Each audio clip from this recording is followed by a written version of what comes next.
판사님, 네, 질의해 주시고.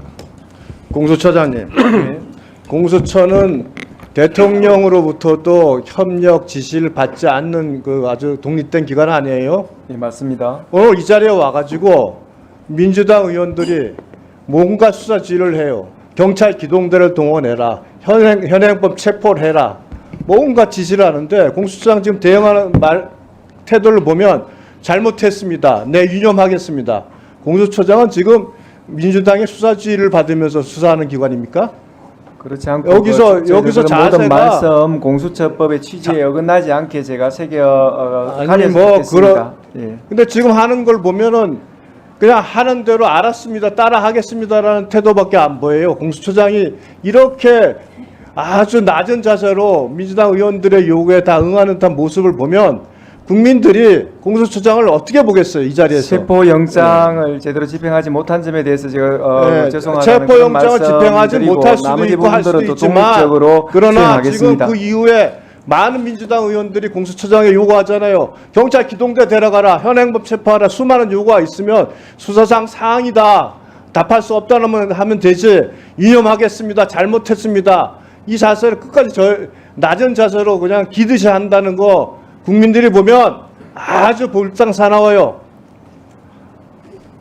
답변을 요구하는 게 아니라 지금 공수처장의 태도가 아주 안타깝다고 해서 드리는 말씀입니다. 자, 우리 행정처장님. 예. 지금 민주당 의원들은 체포영장이 발부됐으니 빨리 들어가서 관저에 들어가서 사람을 잡아라 하면서 다그치고 있습니다. 공수처장이에요. 그죠? 예. 그런데 여기서 굉장히 중요한 법률적 문제가 있고 이건 절차적 적법성의 문제가 있다는 거 공수처장님 아시죠? 공수처가 아니라 우리 행정처장님. 예, 그와 같은 이제 여러 가지 의견들이 형사소송법 110조 120조 적용 배제 이와 관련돼서 피고인에 대한 구속영장에 대한 강제 처분을 규정한 거는 형사소송법 137조입니다. 그죠? 예. 그리고 137조에서 소위 구속영장을 집행할 때는 그 형사소송법 110조, 111조를 준용하지 않고 있어요. 그죠? 예. 그럼 즉 피고인에 대한 구속영장 집행 시에는 소위 말해서 군사 비밀시설이라도 책임자의 승낙이 없어도 들어가서 그 사람을 검거할 수 있다, 이렇게 지금 판단할 수 있는 거 아니겠습니까? 그거는 예. 준용하지 않으니. 예. 그러나 자, 이 수사 중인 피의자인 그 사람에 대한 체포영장의 경우에 적용 법조가 어떻게 돼요? 형사소송법 216조가 되고 있죠. 예. 147조와 동일한 내용으로 돼 있죠. 예. 그리고 이와 관련돼서는 지금 형사소송법 110조, 111조를 준용하고 있습니다. 그죠? 그렇게 되어 있습니다. 네, 그렇게 되어 있죠. 자, PPT를 넘겨보세요. 자, 형사소송법에서 준용하고 있는 110조의 규정이 뭡니까? 책임자의 승낙이 있어야 압수수색이 가능한데 책임자의 승낙은 영장 집행의 조건이다. 이것이 주서 형사소송법 및 법원 실무 제어에 나와 있는 거죠. 예. 맞죠? 예. 그리고 영장 발부 전에 불승낙 의사가 명백한 경우에는 압수수색 영장을 발부할 수 없다라고 보고 있습니다. 그죠? 그렇게 기재되어 있습니다. 네. 여기서 이제 논란이 되는 거는 110조가 물적 압수수색만 말하느냐, 체포에 대한 수색의 경우에도 포함되느냐의 문제입니다. 그런데 예. 법문을 해석할 때 있어 제일 중요한 것은 문헌 해석이죠. 문헌 해석도 중요한 부분입니다. 네. 그래 216조의 규정과 219조를 보면 체포영장 집행을 위한 수색의 경우에 적용이 되게 돼 있습니다.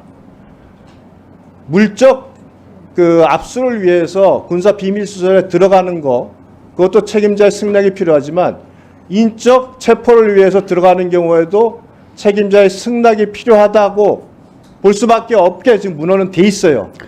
위원님과 같은 의견을 취하는 견해도 있습니다만은 이제 말씀드린 것처럼 주석서라든지 그래서 제가 말씀드리는 겁니다. 제가 말씀드리는 이유는 자, 이렇게 이 법의 해석에 있어서 그럼 인적 수색의 경우에 그 규정이 적용되느냐에 대해서 한 번도 지금 대법원 판례에서 나온 것도 없어요. 그죠? 없습니다. 그리고 판결에서 이거에 대해서 판단한 것도 없습니다. 예. 그럼에도 불구하고 그 판사가 자기가 임의적으로 이 형사소송법 규정 적용을 배제한 거예요. 그건 있을 수가 없는 거죠.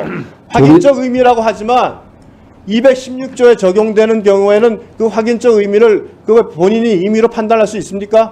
조금 전에 말씀드린 것처럼 이제 이 신청 기각 결정문에 따르면은 확인적인 의미로 체포영장 확인적인 발부 의미라고 법관이 하지만 그 확인적인 의미라면 쓸 이유가 없는 거죠. 네, 그런 이제 확인적인 의미에서 쓸 필요가 있느냐 없느냐의 당부에 대해서는 제가 그런 지적이 있다는 것은 아까 말씀드렸습니다. 즉 이 부분에 대해서는 지금 재항고가 돼 있죠, 대법원에. 그런 걸로 알고 있습니다. 그럼 대법원에서 이 부분에 대한 판단이 있어야지 우리가 정말 상상하고 싶지 않은 우리 경호처와 또 검거하기 위한 사람 간의 충돌을 막을 수가 있습니다.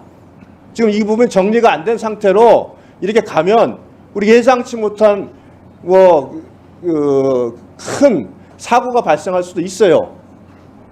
위원님이 우려하시는 바와 같이 사법 절차 내의 판단을 통해서 이런 법적 분쟁 또 사회적 분쟁이 해결되는 것이 바람직하다는데 전적으로 동의합니다. 자, 공수처장, 네. 공수처장, 제 얘기 들으셨죠? 네. 제가 걱정하는 거는 영장 집행의 적법성에서 군사 기밀 시설에 그러면 들어가서 체포를 할 수 있느냐 없느냐의 문제예요. 근데 책임자가 승낙을 안 하면 군사 비밀 시설에 못 들어가게 돼 있습니다. 체포 영장을 집행하는 것도 좋지만 집행이 필요하더라도 이 부분에 대해서 명확하게 정리가 안 돼 있습니다. 판례도 없고 또 여기에 대한 어떤 의견도 다양한 서로 간에 의견이 나눠지고 있어요. 이런 상황이기 때문에 체포영장 집행이 적법성 문제가 있고 이 부분은 분명히 사전에 정리가 돼야 된다고 해서 지적을 한 겁니다.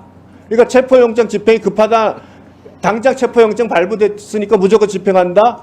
이거는 우리 절차적 적법 절차에서 굉장히 심각한 문제가 있기 때문에 지속적으로 주장을 하는 것이고 이미 공수처에 수사권이 없다는 부분 여러 의원들이 지적을 했습니다. 그 부분이 국민들도 상당히 납득을 하고 있어요. 그래서 단지 영장이 발부됐으니까 나한테 적법 권한이 있다? 이런 건 없습니다.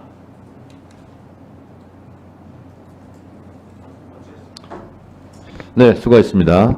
다음은 박범계 간사님.